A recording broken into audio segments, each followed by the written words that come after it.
మూడో రోజు ఐబొమ్మ రవి కస్టడీ విచారణ ముగిసింది. విచారణలో పోలీసులకు రవి ఏమాత్రం సహకరించలేదు. అధికారులు ఏది అడిగినా విచారణకి ఏమాత్రం సహకరించటం లేదు. పొంతనలేని సమాధానాలు చెబుతున్నాడని పోలీసులు చెబుతున్నారు. యూజర్ ఐడి, పాస్వర్డ్లు అడిగితే గుర్తులేదని, మర్చిపోయా అని సమాధానమిస్తున్నాడు రవి. ఎథికల్ హ్యాకర్ల సహాయంతో హార్డ్ డిస్కులు, పెన్ డ్రైవ్లు ఓపెన్ చేయిస్తున్నారు పోలీసులు. ఫ్రాన్స్, నెదర్లాండ్స్లో మెయిన్ సర్వర్లు ఉన్నట్లు గుర్తించారు పోలీసులు. బ్యాంకు ఖాతాల వివరాలపైన కూడా రవి నోరు విప్పటం లేదు. రవి అకౌంట్ల చిట్టా ఇవ్వాలని పలు బ్యాంకులకు మెయిల్ చేశారు పోలీసులు. రవి ప్రతి 20 రోజులకు ఒక దేశానికి వెళ్తున్న రవి విదేశీ పర్యటనలు అంటే ఇష్టంతోనే వెళ్లానని చెబుతున్నాడు. యుఎస్డిపి ద్వారా వచ్చిన డబ్బులను ఎప్పటికప్పుడు ఖర్చు చేసేవాణ్ణని తేలింది. రవి విజిట్ చేసిన దేశాల్లో ఉన్న పైరసీ లింకుల గురించి కూపీ లాగుతున్నారు పోలీసులు.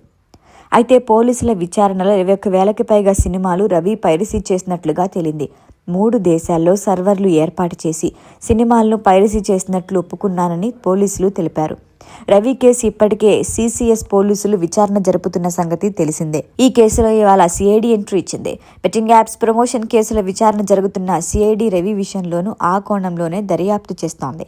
మరొక వైపు ఇదే కేసులో నవంబర్ 21న ఈడీ విచారించింది. రవి బ్యాంకు ఖాతాల్లో 20 కోట్లు, క్రిప్టో ద్వారా నెలకు 15 లక్షలు జమ అయినట్లుగా గుర్తించారు పోలీసులు.